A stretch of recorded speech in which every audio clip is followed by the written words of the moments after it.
가짜 광명의 천사라고 하는 제목으로 함께 하나님의 음성을 들을 수 있기를 바랍니다.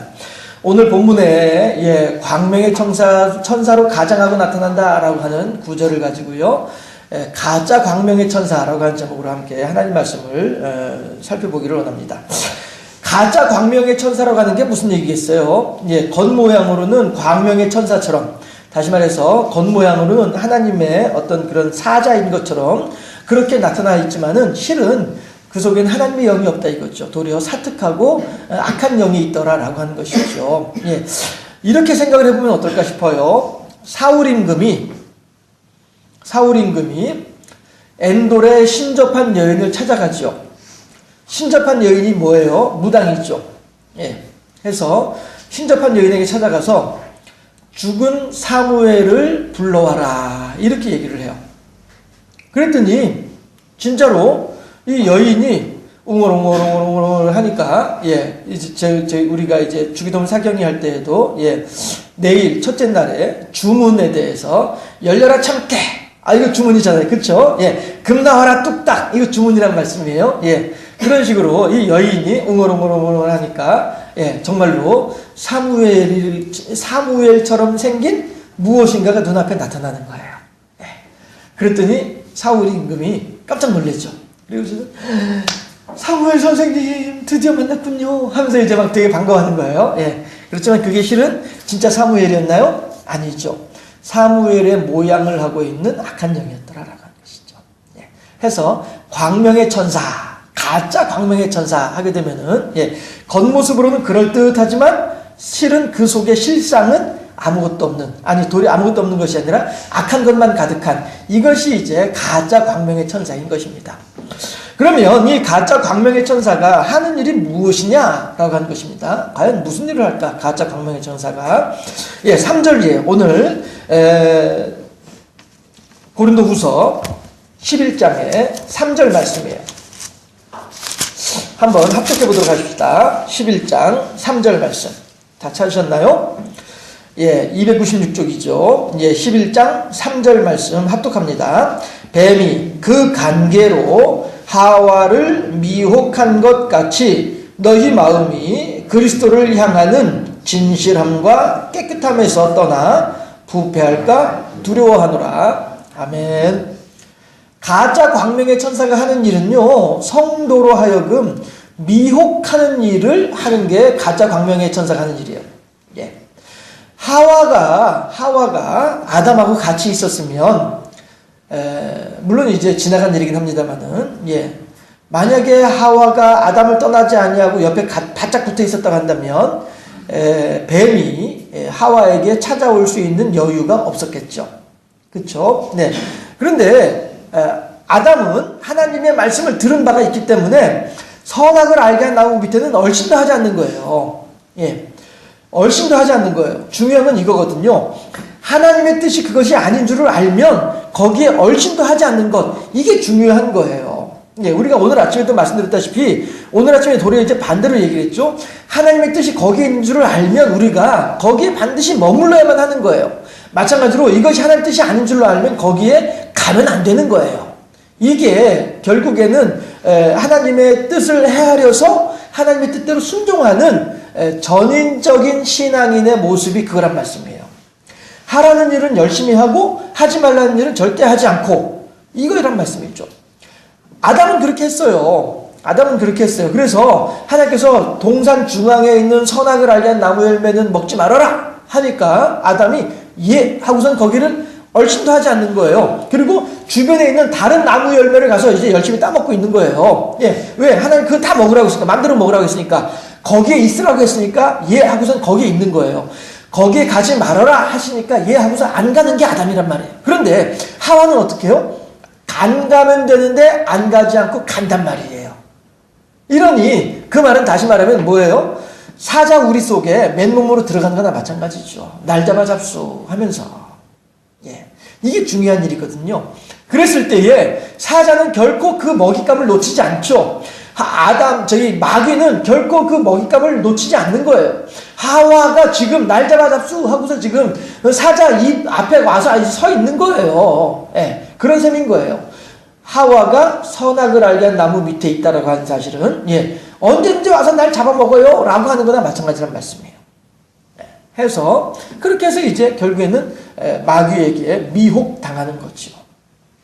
미혹당해서 비록 몸은 살아있을지 몰라도 이미 그 영은 죽어있는 거나 마찬가지예요. 이런 삶이 돼버리고 마는 거죠.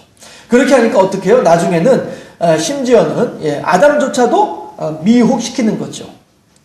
왜냐하면 하나님께서 아담에게 말씀하시기를 하와를 멀리하지 말아라 이러진 않았거든요. 야 아담아 큰일 났다. 야 네 아내 하와가 지금 미혹당했어. 마귀에게 지금 미혹당했어. 그러니까 너 이제 절대 하와하고 같이 있지 마라. 이렇게 만약에 하나님께서 말씀하셨다고 한다면 아담은 하와도 옆에 못 오게 했을 거예요 아마. 그렇지만 하나님이 그 말씀을 안 하셨어요. 그래서는 옳지 아담이 네가 어떻게 하는지 한번 두고 보자 이거죠. 하나님께서 하시는 말씀이. 그랬을 때에 아담이 미혹당한 하와가 와가지고 이거 한번 먹어봐 맛있어 내가 보니까 맛있던데 먹어봐 옆구리를 쿡쿡쿡 찌르는 거예요. 이러면 어떻게 해요? 이 바보 같은 남자씨가 영악한 여자씨한테 홀라당 해가지고 그 열매를 먹고 말았단 말이죠. 3절에서 하는 얘기가 그 얘기예요. 가짜 광명의 천사는 하나님의 사도 바울로부터 하나님의 말씀을 전해 듣고 하나님을 향한 아름다운 신앙으로 세워져 있는 성도들조차도 어떻게 해요? 미혹시키려고 하는 게 가짜 광명의 천사가 하는 일이란 말씀이에요. 그러니 여러분들 아침에 했던 얘기랑 같이 연관지어서 계속 말씀을 드리자면 우리들은요 사실 금방 알 수 있어요. 우리들은 누구나 다 알고 있어요. 하나님의 뜻이 무엇인지를 우리들은 다 알고 있어요.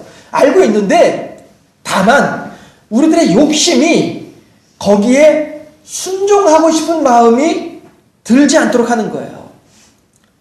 우리들의 욕심이 내 안에서 역사하신 하나님의 음성에 순종하고자 할 때에 우리들의 욕심이 그 순종하고자 하는 마음을 눌러버리는 거 많은 거예요.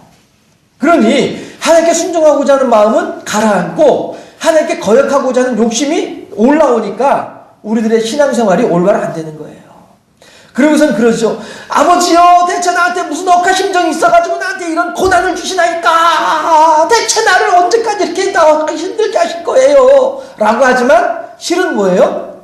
하나님께서 하신 말씀이 니는 네가 찔렀잖아. 니는 네가 찔렀잖아. 이거죠. 니는 네가 찔렀잖아. 나는 분명히 너한테 얘기했어. 그렇게 하지 말라고. 그런데도 지금 그렇게 했잖아. 그러면 뭘 그거 가지고 원망을 나한테 하는 거야. 니는 네가 찔렀으니까 네가 알아서 해결해. 이러면 또 이제 하나님이 아니시죠. 니는 네가 찔렀잖아 하면서도 불구하고 에이 이 녀석이 말이야. 그 하지 말라니까 말이야 하고 와가지고 또 뒤치다거리다 해주시는 거예요. 그러면 이제 그 하나님께서 뒤치다거리 해주시면은 우리가 고난의 일종이 살아나는 거죠. 그래가지고서 또 막 아이고 신난다 하고 있다가 또 조금 있다가 또 슬그머니 또 하나님에 대한 믿음보다 내 욕심이 먼저 올라오면서 또다시 내가 찌르고 마는 거예요. 그럼 또 아이고 하나님 큰일 났어요. 어떻게 하면 좋아요. 용서해 주시고 살려주시고 살펴주시고요. 도와주세요. 그럼 하나님께서 아이 자식 이게 귀찮게 하네. 됐어. 너 이제 네가 알아서 해. 그만해. 나도 이제 귀찮아. 더 이상 너한테 신경 안 쓸 거야. 이런 하나님이 아니고 오냐 그래 알았다. 네가 또다시 그렇게 고통당하는구나. 알았다. 가서 도와줄게. 또 도와주셔. 또 다시 뒤치다거리 해가지고 또 이제 평안하게 해주신다는 말씀이에요. 그럼 또 이제 또 신나가지고 또 막 천하에 없는 신앙인인 것처럼 말이죠. 천하에 없는 교인인 것처럼 이렇게 한다는 말씀이에요. 이러다가 또 조금 지나면 또 풀이 꺼져가지고서는 또 코가 막 석자가 나와가지고 하나님 대체 인생은 고난의 연속인가 봅니다. 내가 대체 왜 이런지 모르겠습니다. 하나님 알아서 하세요. 근데 이번 일 해결 안 됩니다. 교회 안 다닙니다. 이런단 말이죠. 그럼 이제 또 하나님께서 오셔가지고 그래 알았다 하고서 또 이렇게 해결해 주는 말. 이게 인생이라는 거죠. 이게 사람의 본 모습이 아니겠냐는 것이죠. 그러니 우리들은 누구든지 하나님 앞에서 고개 빳빳이 들 수 있는 자격을 가진 사람이 아무도 없단 말씀이에요. 솔직히 우리들 각자의 개인적인 내면 깊은 곳을 한번 살펴보자고요. 내가 얼마나 하나님께 순종했던가, 내가 얼마나 하나님의 말씀에 따라 살아왔던가 한번 살펴보자고요. 분명히 누군가를 통해서 나한테 말씀하셨어요. 그렇게 하지 말아라. 또 분명히 내가 기도할 때 하나님께서 내게 감동을 주셨어요. 그렇게 해야만 한다. 또 분명히 내가 그동안에 가지고 있던 성경적인 지식 통해서라도 또 언젠가 들었던 목사님의 설교를 통해서라도 아 맞아 그때 그렇게 맞아 그게 하나님 뜻이었지 알고 있어요. 우리들은 하나님 앞에서 변명의 여지가 없어요. 왜냐하면 하나님께서 우리들에게 그렇게 숱하게 가르쳐주고 또 가르쳐주셨거든요. 그런데 그럼에도 불구하고 어째서 내가 지금 현재 이 상황이냐? 결국에는 나의 믿음 없음이 나를 이렇게 만들어버리고 말더라 하는 것입니다. 그러니 하나님을 향해서 무슨 원망을 할 것이냐 말이죠. 그럼에도 불구하고 하나님께서는 모든 그 미혹해 된 심령들을 찾아오셔가지고 그들을 살펴주시고 돌봐주시고 인도해 주셔서 회복할 수 있는 기회를 주신 분이 하나님이더라. 마귀는 와서 하나님의 성도들을 미혹시켜서 넘어뜨리려고 해요. 그렇지만 하나님께서는 그때그때마다 와서 마귀의 모든 덫들을 모든 올무들을 올가미들을 다 제거해 주시고 다시 올바로 설 수 있도록 도와주신 분이 하나님이시더라 하는 것입니다. 해서 우리들은요 함께 읽어보도록 하실까요? 시작. 그리스도를 향한 마음의 부패. 왜요? 다시 한번 시작. 그리스도를 향한 마음의 부패. 미혹이라고 하는 말이 결국에는 이거란 말씀이죠. 다른 게 아니에요. 사람들이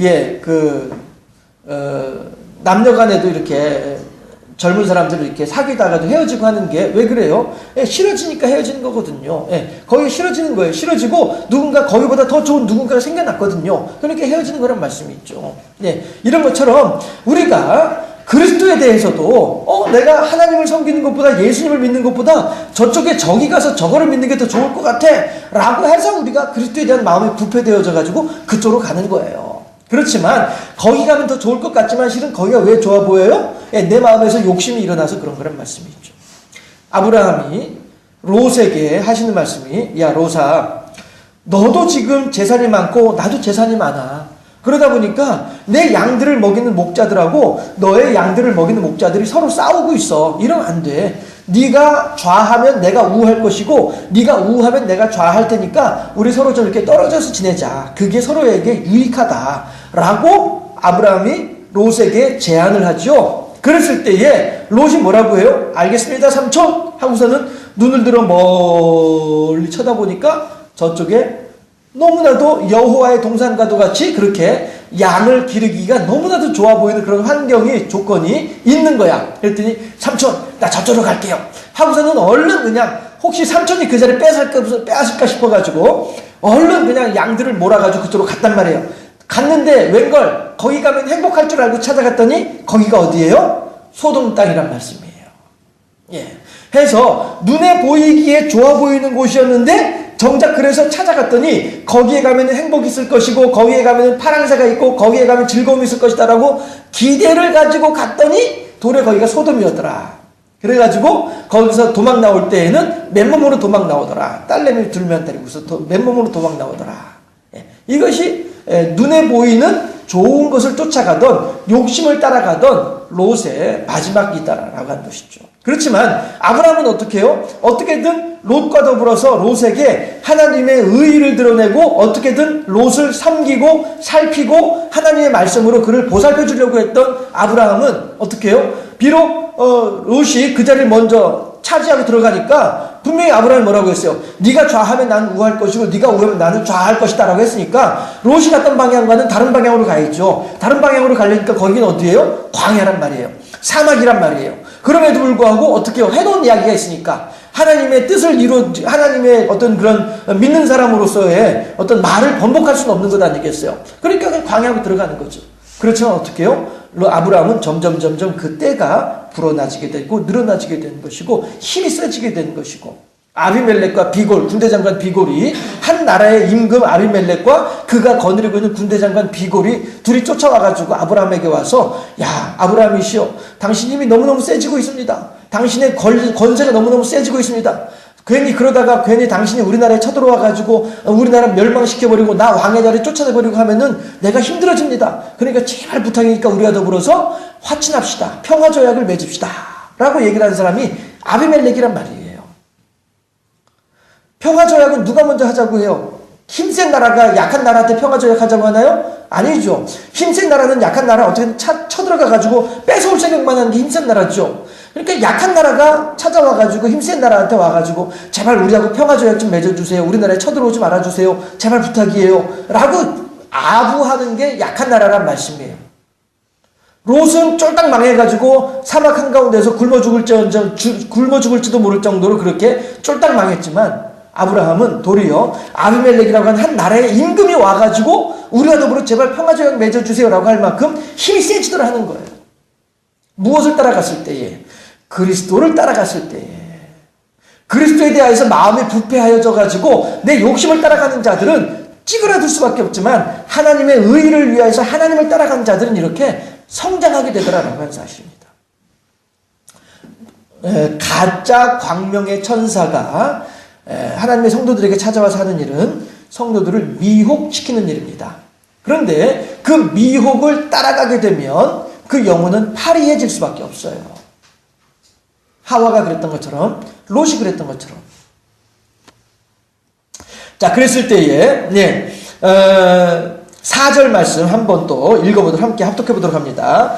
고린도후서 11장 4절 말씀 함께 합독합니다. 시작. 만일 누가 가서 우리가 전파하지 아니한 다른 예수를 전파하거나 혹은 너희가 받지 아니한 다른 영을 받게 하거나 혹은 너희가 받지 아니한 다른 복음을 받게 할 때에는 너희가 잘 용납하는구나. 왜 그래요 이거? 미혹된 결과인 것이지요. 네, 미혹된 결과인 것입니다. 다시 말씀드리지만 롯은요, 아브라함을 따라다니면서 아브라함이 어떻게 하나님께 순종하고 어떻게 하나님의 말씀대로 살아왔는지를 다 보고 배웠던 사람이 롯이에요.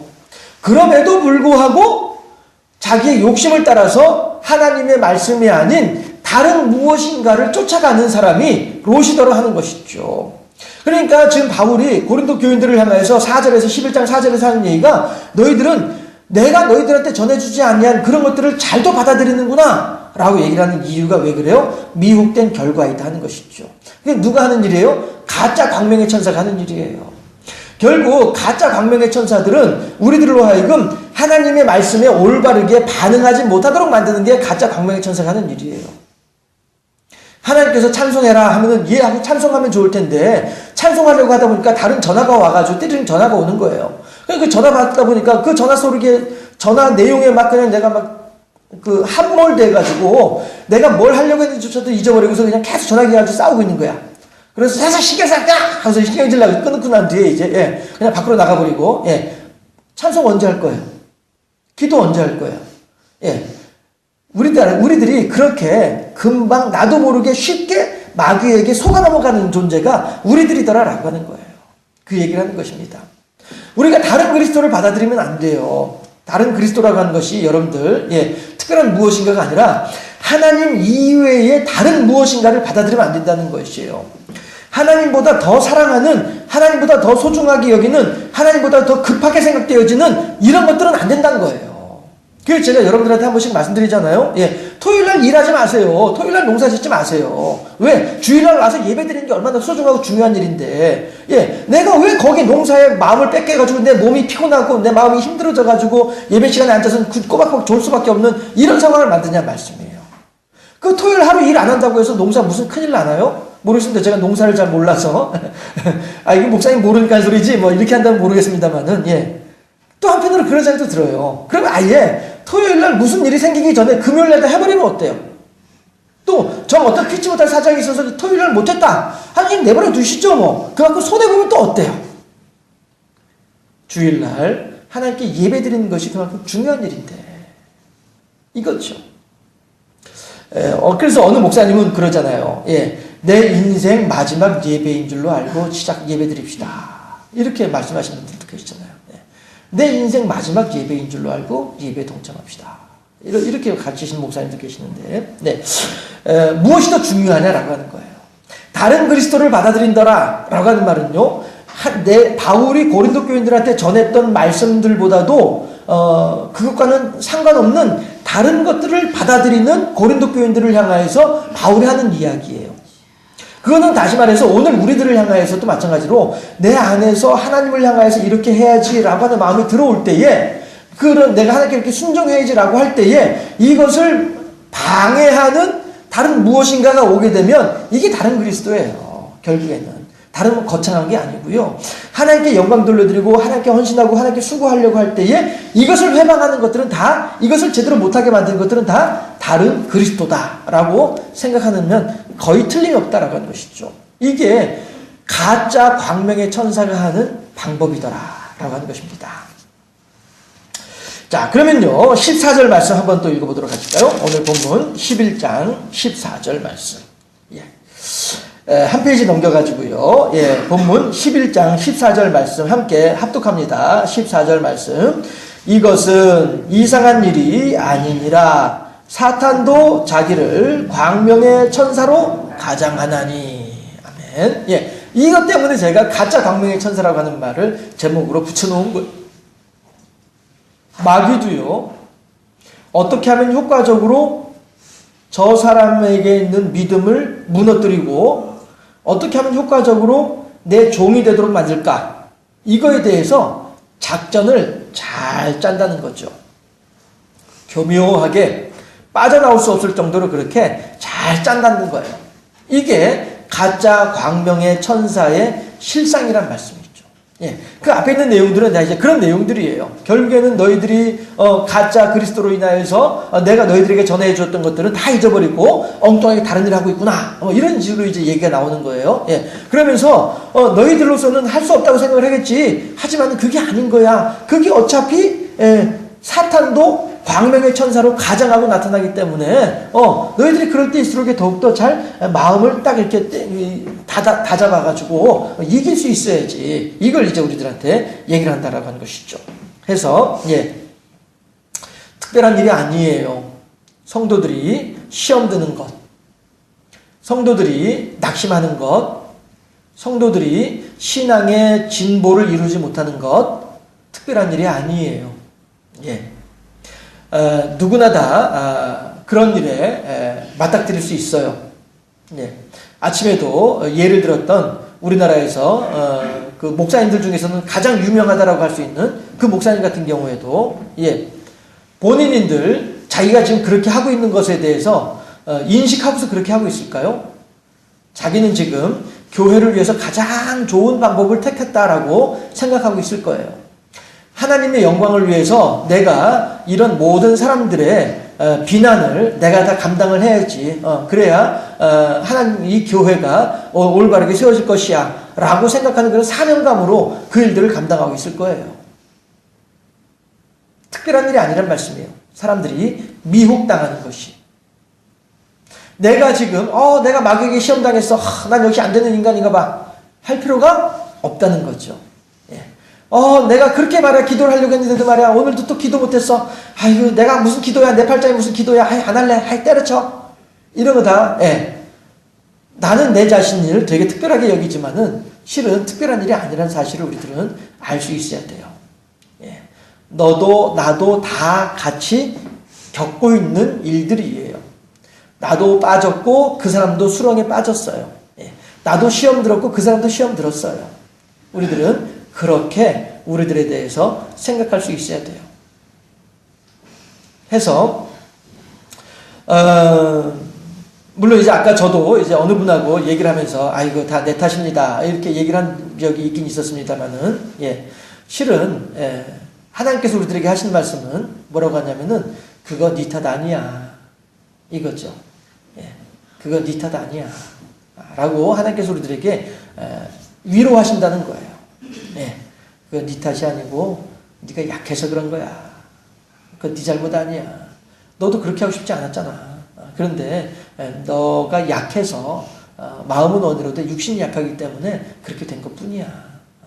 너무 거기에 마음 아파하지 말고 내가 너를 사랑하면서 내가 너를 회복시켜주고 있으니까 걱정하지 말고 내가 너를 회복시키는 것에 따라서 너는 그냥 이렇게 잘 따라오기만 하면 돼. 이게 어쩌면 우리들 각자에게 주시는 하나님의 위로의 음성 아니겠냐 하는 것이에요. 네. 사탄도 광명의 천사로 가장을 해가지고 마귀를 넘어뜨리려고 합니다. 롯이 하와가 그렇게 광명의 천사로 가장한 사탄으로 말미암아서 하나님의 은혜에서 떨어질 수밖에 없었습니다. 그럼에도 불구하고 하나님께서는 하와를 저주하셨나요? 아니거든요. 하나님께서 롯을 저주하셨나요? 아니거든요. 네, 롯에게도 자손을 허락하셨어요. 그리고 나름대로 큰 민족을 이루게 허락하신 분이 하나님이세요. 그거 하나만 보더라도 하나님은 결코 롯을 저주하지 않으셨어요. 아담이 하와에게 하와라고 한 이름을 붙이는 이유가 왜 그래요? 나는 이제 죽은 줄 알았어요. 죽을 것으로 생각을 했어요. 죽을 줄 알았는데 하나님께서 죽이지 아니하시고 도리어 옷을 입혀가지고 밖에 나가서 살도록 살려주신다는 말씀이에요. 아이고야, 죽었다 살았네. 그래서 산자의 어미라고 하는 의미로 하와라고 한 이름을 붙여주는 거예요. 결코 하와는 하나님으로부터 저주받아 죽은 인생이 아닙니다. 도리어 하와는 모든 생명들의 첫 번째 여인, 어미가 되는 복을 누리는 사람이 하와예요. 그러면 여러분들 우리가 다시 생각해볼 필요가 있어요. 그러면 우리들도 마음대로 그냥 하나님께서 죄 짓고서 마음대로 그냥 하나님께 내 마음대로 살면 되겠네? 그럼 하나님 다 용서해 주시겠네? 그런 사람들은 어떤 사람들이에요? 하나님의 이름을 교묘하게 이용하는 자들 있죠. 악하고 게으른 자들이란 말씀이에요. 한 달란트 받은 자들과 마찬가지로 말이죠. 한 달란트 받은 자는 자기 주인에 대하여서 오해함으로써 주인의 뜻에 순종하지 아니함으로 인하여서 도리어 있는 것조차도 빼앗겼던 자가 한 달란트 받았던 자란 말씀이에요. 우리들도 마찬가지로요. 아담도 그렇고 하와도 그렇고 롯도 그렇고 그래? 그럼 나도 내 맘대로 하면 되지 뭐. 요거는 도리어 하나님의 선하시고 온전하신 아량을 교묘하게 이용해 먹는 인간인 거예요. 손자가 귀여우면 할아버지의 뭐를 쥐고 흔들어요? 손자가 귀여우면 할아버지의 뭘 쥐고 흔들어요? 상투를 쥐고 흔들어 버리는 거예요. 이렇게 못된 자식이 어디 있어요? 할아버지가 손자를 귀여워하시면은 손자 녀석은 아이고 할아버지가 나를 너무너무 이뻐하시는구나. 아이고 할아버지 감사해요. 이렇게 하는 것이 합당한 일이지. 할아버지야 이리 와. 할아버지 너 빨리 와. 나한테 장난감이야. 빨리 이리 와. 상투 휘적. 이러면 이거는 못된 인간이잖아요. 그렇죠? 우리가 하나님의 상투를 쥐고 흔들면 되겠냐는 거예요. 하나님이 다 용서해 준다면서 아직은 그럼 내 맘대로 하면 되지 하나님 이리 와. 상투 좀 쥐고 흔들어 보게. 얼마나 못된 인간이란 말이에요. 하나님을 이용하는 인간이죠. 우리들의 신앙생활이 그리 되어서는 안 된다는 것이죠. 하나님의 길이 참으시는 은혜와 사랑과 자비는 그대로 우리가 받으면서 우리들은 더욱더 겸손하게 하나님께 나아갈 수 있어야 되죠. 하와나 롯은 하나님께서 우리들에게 당신의 무한하신 사랑을 보여주려고 드러나지는 인물일 뿐이지 너희들도 그렇게 해도 돼 괜찮아 라고 하면서 우리들에게 보여주시는 인물은 아니란 말씀이죠. 그렇죠? 그러니까 우리가 하나님이 저 목사님 얘기 들어보니까 하와도 용서해주고 롯도 용서해줬다는데 까짓거 나도 그럼 내 맘대로 살아버려 하나님께서 내 이놈 하신다는 거죠. 하나님의 그 간절하신 마음을 우리가 악용하면 안 된다는 거죠. 하와를 용서하고 롯을 용서한 것은 너도 그렇게 살아도 좋다 라고 하는 말씀이 결코 아니란 거죠. 내가 하와도 용서하고 롯도 용서할 만큼 너도 용서해 줄게 이거지. 하나님의 뜻을 오해하지 말아야 될 것이고요. 다만 우리들이 살아가는 가운데 마귀로부터 미혹당하는 일을 너무 그렇게 자책하진 말자라고 하는 것이죠. 미혹당했던 것에 대하여서 지긋지긋하게 생각을 하고 지겨워 생각을 하고 아주 내가 다시는 그 일을 하지 말아야지라고 하는 결단은 우리들한테 반드시 있어야 돼요. 죄는 미워하되 사람은 미워하지 말라고 하는 말이 있는 것처럼 말이죠. 내가 예전에 저질렀던 죄 그 자체에 대해서는 반드시 철저하게 회개하고 반성하고 정리하는 이런 마음가짐이 있어야만 해요. 하지만 예전에 죄를 짓던 나를 미워하지는 말자라고 하는 것이죠. 이게 복음의 진정한 의미이거든요. 예전에 그렇게 죄를 범하던 나를 미워하지 말자 이거예요. 그 예전에 그렇게 행하던 그 행동은 미워하되 그렇게 행동하던 나는 미워하지 말자. 마귀에게 미혹당했어요. 내가 마귀에게 시험 들었어요. 내가 오늘도 하나님을 향해서 영광을 가렸어요. 그 행동은 우리가 반드시 철저하게 회개를 해야 돼요. 그렇지만 그렇게 행동하던 아이고 그때 내가 왼손으로 내가 그 짓을 저질렀어. 도끼 가지고 와. 내 왼손 잘라버리게. 이건 아니란 거예요. 이건 하나님의 뜻이 아니란 것이죠. 사탄도 광명의 천사로 가장하면서 찾아오기 때문에 성도들이 미혹당하는 일은 당연한 일이에요. 그것을 가지고 우리들이 스스로를 자책할 필요는 없어요. 그렇지만 하나님께서 우리들에게 말씀하시기를 그럼에도 불구하고 너희들이 미혹당하지 않아야 되지 않겠어? 너희들이 그렇게 말이야 속수무책으로 당하면 안 되지. 마귀를 좀 이겨야 되지 않겠어? 우리들에게 그렇게 응원하고 계시는 거예요. 따라서 우리들은요 가짜 광명의 천사가 하는 일을 잘 알아서 비록 내가 어저께까지는 내가 가짜 광명의 천사에게 당했지만 오늘부터는 당하지 않으리라. 마음에 굳은 결단을 하면서 하나님께 영광 돌려드리고 하나님께 찬양하며 여호와 제일주의 신앙으로 제가 자주 말씀드리죠. 이 상황에서 예수님이라면 어떻게 할까? 그냥 내 승질머리들아 하면 그냥 막 한바탕 해적기고 말면 좋겠구만, 속이 시원하겠구만. 예수님이라면 이 상황에서 어떻게 하셨을까? 이걸 한번 생각해 보자는 거예요. 그리고서 그래, 아이고 내 승질대로 한다면 내가 이거 가만히 안 있겠지만 그래도 아무리 생각해도 예수님은 가만히 계실 것 같아. 알았어요, 하나님. 그럼 내가 참을게요. 예수님께서 참으셨다고 한다면 저도 참겠습니다. 이렇게 하는 이게 진짜 살아있는 신앙인의 자세다라고 하는 것이죠. 아침에 말씀드렸던 것들은 전인격적인 신앙의 모습이다 하는 것입니다. 가짜 광명의 천사가 우리들에게 날마다 와서 우리들을 미혹하고 우리들을 넘어뜨리고 우리들을 꿰고 있습니다. 유혹하고 있습니다. 넘어가지 마시고 하나님의 뜻에 합당한 모습으로 승리하는 삶을 살아가는 우리 모두가 되어줄 수 있기를 주님의 이름으로 축원합니다. 죄는 미워하되 사람은 미워하지 말자라고 하는 말을 마음에 깊이 새기면서 우리들이 저질렀던 죄에 대해서는 미워하되 그 죄를 저질렀던 나는 미워하지 맙시다. 왜? 하나님께서 나를 두고 보기에도 아까울 만큼 사랑하시는 존재가 난데 내가 무슨 권세가 있어서 나를 미워할 수 있겠습니까? 하나님의 은혜 가운데에서 복되고 아름다운 삶을 살아가는 죄와는 멀리 떨어져 있으며 하나님의 은혜와는 더욱더 가깝게 살아가는 우리 모두의 삶이 되어질 수 있기를 다시 한번 주님의 이름으로 축원합니다. 기도하겠습니다.